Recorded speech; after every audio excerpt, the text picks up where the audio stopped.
No one is walking up to a preschooler and saying, be responsible.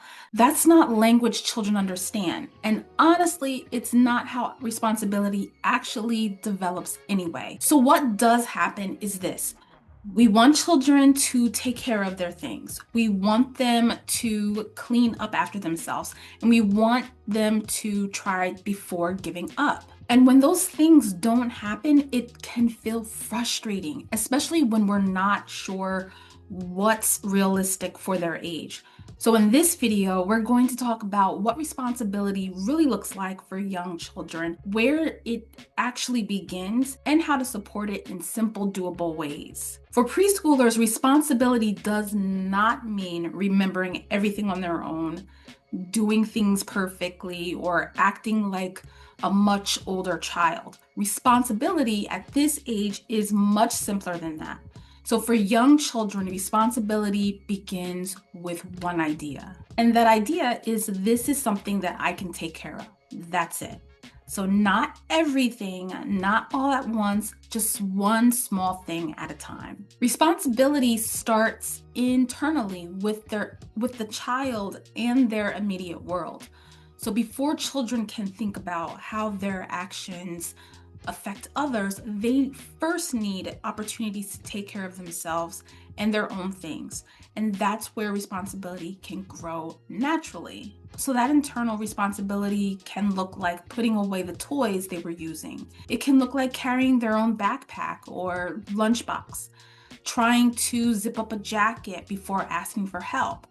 It can also look like washing hands after getting messy, taking care of personal belongings, or finishing up a small task that they started. These moments may seem small, but they matter. They teach children that I have a role and that I can do this. Here's an important shift to keep in mind. The goal of responsibility is not control, it's ownership. Instead of focusing on whether a child is complying, responsibility focuses on whether a child understands this part belongs to me. When responsibility is framed this way, it becomes about helping children feel capable, not necessarily corrected. The way that adults speak can either support responsibility or shut it down. So instead of sharp reminders or repeated corrections, responsibility grows best with calm, guiding language. So examples that sound more like real life are, let's check what you still need to put away. Which ones were you using? Do you want to try first, or should I help? What's the next step before we move on? Let's take care of your things together. This kind of language keeps responsibility shared but shifting. The adult supports, but the child stays involved. When children are given small responsibilities that they can handle, they begin to see themselves as capable, helpful, trusted. That self-image is pretty powerful, and it becomes the foundation for later skills like follow through or cooperation or confidence and being someone others can count on. But none of that happens all at once.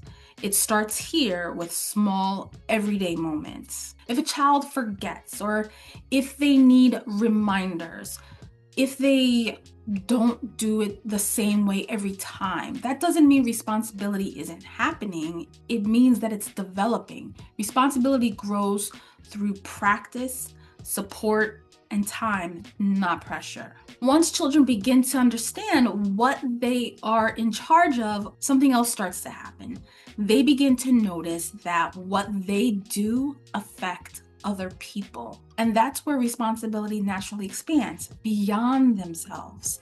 That's what we'll explore in the next video. Responsibility doesn't begin with big expectations. It begins with small ownership. And when children are trusted with what they're ready for, they grow into it, one small step at a time. If you haven't had a chance to pick up my Character Quest Winter Edition for preschoolers, it is in the comments. Go ahead and grab that now, and I will see you in the next one.